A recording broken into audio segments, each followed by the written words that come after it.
Assalamualaikum warahmatullahi wabarakatuh. Selamat pagi. Yang terhormat kepada Ibu Ima selaku Koordinator Sertikom dan yang saya hormati Ibu Rika selaku Asesor Ruangan 9. Sebelumnya, perkenalkan nama saya Umi Habibah dengan NIM 2142520051. Di sini saya akan menjelaskan beberapa step menggunakan Accurate Online dan saya akan menjelaskan hasil analisis rasio keuangan yang telah saya kerjakan dan grafik tren.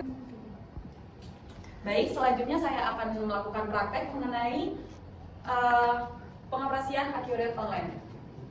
Di sini saya sudah membuat data dengan nama perusahaan Omakayu Umi Habibah. Di sini ada beberapa fitur yang bisa digunakan di Accurate Online. Ada perusahaan, kasbah, penjualan, pembelian, persediaan aset tetap, dan masih banyak lagi fitur yang bisa digunakan di Accurate Online. Sebelum memulai proses transaksi, ada beberapa pengaturan fitur yang perlu di-setting. Yang pertama, kita perlu ke menu pengaturan, kemudian preferensi. Di menu preferensi ini ada beberapa yang perlu kita setting. Yang pertama, kita harus memasukkan info perusahaan secara detail, baik nama, kategori usaha, bidang usaha, telepon, email, dan data yang perlu kita masukkan, termasuk tanggal mulai data. Di sini tanggal mulai datanya dari 31 Desember 2024 periode Januari sampai Desember. Kemudian kita jangan lupa untuk mengisikan alamatnya. Setelah kita mengisikan alamat, maka ada beberapa fitur penting yang perlu kita lakukan. Di sini ada fitur perusahaan di mana kita harus mencentang multi mata uang, karena di sini perusahaan menggunakan lebih dari satu mata uang, yaitu menggunakan rupiah dan USD. Kemudian di penjualan ada beberapa yang perlu kita centang dan di-uncentang. Di sini kita mencentang penawaran dan pesanan penjualan, retur penjualan, penyesuaian harga diskon, karena di transaksi ada transaksi yang menggunakan uang muka. Jadi barang dikirim kita menerima pembayaran terlebih dahulu, tapi barang akan dikirim 2 hari setelah pembelian. Kemudian ada jasa pengiriman dan syarat pembayaran. Di pembelian ada hanya menggunakan fitur pesanan pembelian dan biaya pembelian oleh pemasok lain.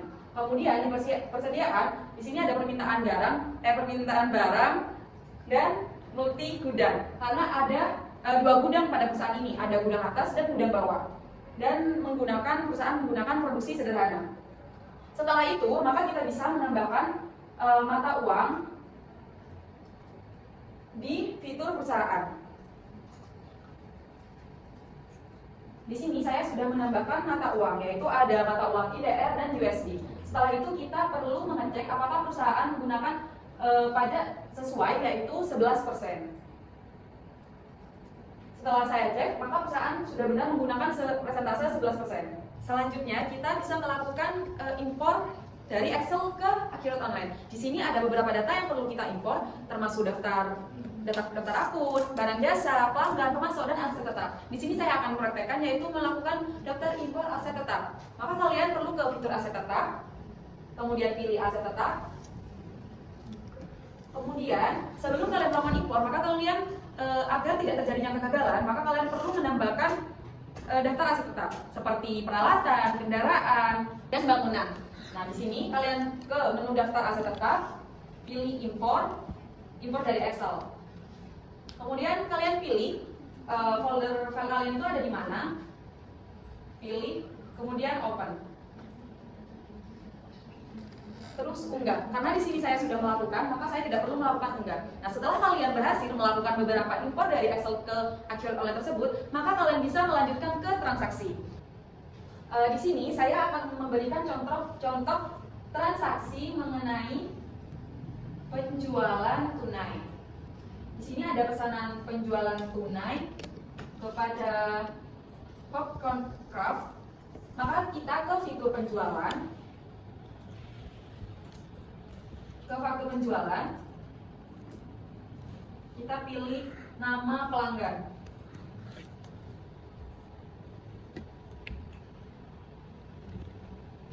Transaksi terjadi pada tanggal 25 Januari. Kemudian pilih barang yang dipesan. Di sini ada cup holder dan dessert organizer.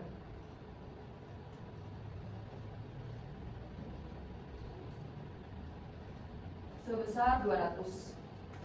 Jadi kita hanya perlu mengisikan kuantitasnya saja karena harganya sudah secara otomatis akan ada, yaitu sebesar 15.000. Kemudian karena di gudang ini hanya adanya di atas, maka kita pilih gudang atas yang tersedia stok 245.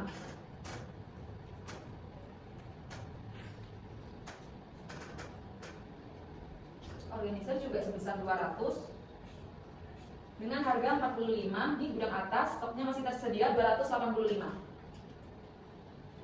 Kemudian setelah itu kita langsung proses pembayaran karena di sini transaksi tersebut termasuk penjualan tunai.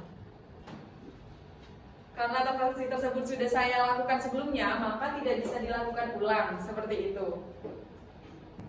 Baik, setelah saya melakukan transaksi penjualan tadi, maka saya langsung mempraktekkan bagaimana cara kita mencetak laporan di akhir online. Maka di sini kita ke fitur menu daftar laporan, terus kita pilih daftar laporan. Di sini ada beberapa poin, yaitu ada keuangan, buku besar, kas, dan bank. Di sini saya akan mempraktekkan bagaimana cara mencetak laba rugi dan neraca. Maka kita pilih keuangan, terus pilih laba rugi standar. Untuk tanggalnya kita sesuaikan mulai dari tanggal 1 Januari 2025 sampai dengan 31 Januari 2025. Di sini kita juga perlu menampilkan akun induk, maka kita centang dan tampilkan. Nah, maka daftar laporan laba rugi sudah bisa kalian cetak. Terus pilih cetak dan kita bisa menyimpan ke folder sesuai dengan keinginan kita. Untuk daftar laporan yang lain juga kalian bisa melakukan sesuai dengan prosedur yang tadi. Selanjutnya saya akan menjelaskan mengenai hasil dari analisis keuangan. Di sini yang pertama kategori likuiditas. Saya memilih current ratio dengan rumus aktiva lancar dibagi dengan kewajiban lancar. Maka kalian sebelum melakukan analisis rasio ini, kalian perlu membuka laporan laba rugi dan laporan neraca.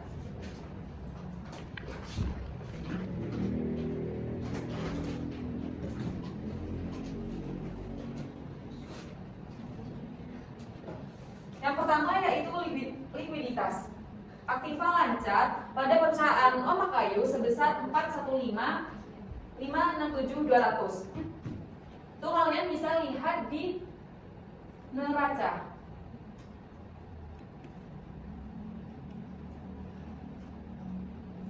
Nah, di sini namanya adalah jumlah aset tetap. Kemudian untuk kewajiban lancar juga ada di laporan neraca sebesar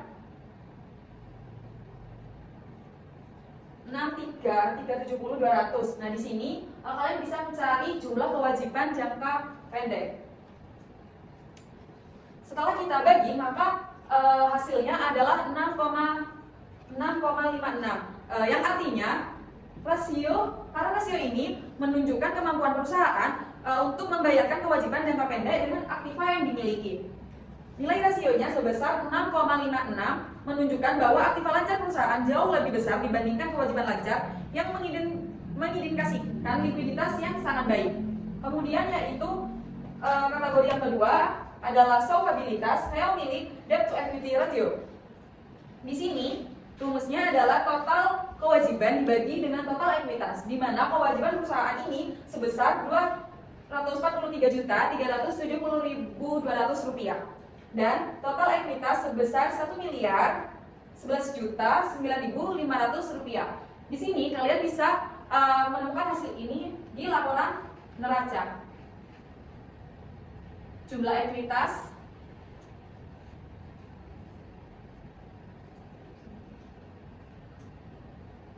dan total kewajiban.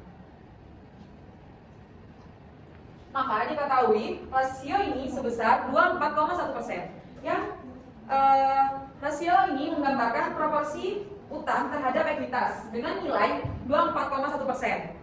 Menunjukkan bahwa untuk setiap rupiah modal sendiri hanya ada 24,1% utang, yang artinya perusahaan memiliki struktur modal yang cukup kuat dengan tingkat leverage yang rendah.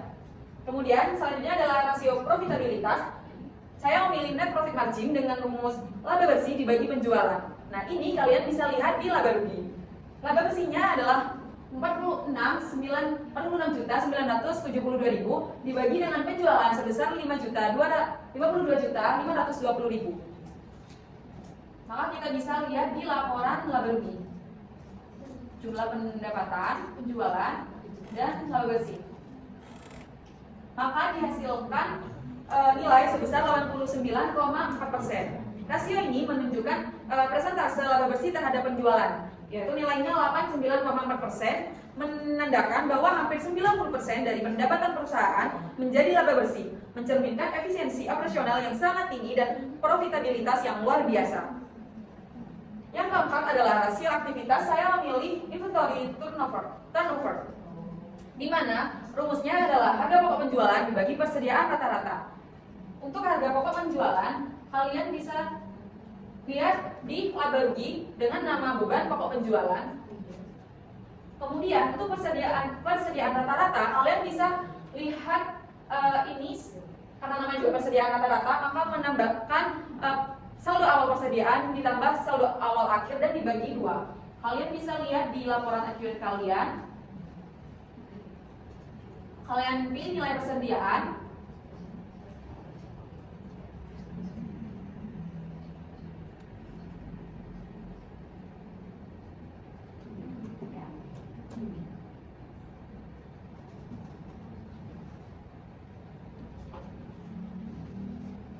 Nah, pada perusahaan Ampe Kayu, saldo awalnya sebesar 26.200.000 dan saldo akhirnya adalah 36.110.000. Nah, kita maka perlu menambahkan persediaan tersebut dan kemudian dibagi 2, yang hasilnya adalah 31.155.000.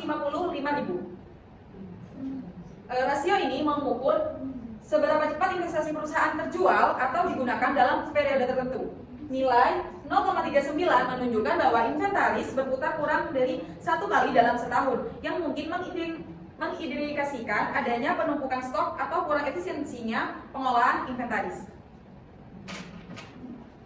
Baik, selanjutnya saya akan menjelaskan porsi yang kedua, yaitu grafik trend. Nah, di sini saya membagi 1 bulan dalam 4 minggu. Hasil ini atau nilai dari pendapatan, pengeluaran, laba, saya melihatnya di jurnal keseluruhan.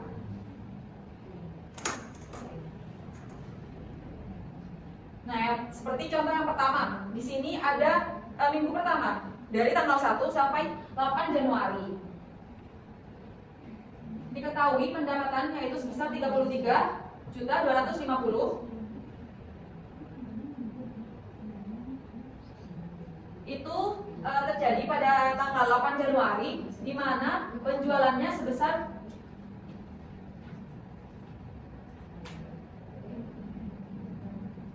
sebesar 33.250 dan bebannya hanya 1, yaitu beban lain-lain sebesar 15.000. Maka akan diketahui labanya sebesar 33.235.000. Ini adalah hasil pengurangan dari pendapatan dikurangi pengeluaran. Begitupun dengan minggu 2, 3, dan 4. Saya juga melihat dari daftar laporan keseluruhan jurnal, sehingga dapat disimpulkan bahwa laba dari minggu pertama ke minggu ketiga itu mengalami penurunan, sehingga terjadinya minus pada minggu ketiga sebesar 2.928. Akan tetapi perusahaan ini pada minggu keempat mengalami kenaikan lagi sebesar 14.395.000. Nah, maka ketika kita jumlah total laba ini maka akan sama dengan laba rugi pada laporan perusahaan Ampe Kayu, yaitu sebesar 46.972.000.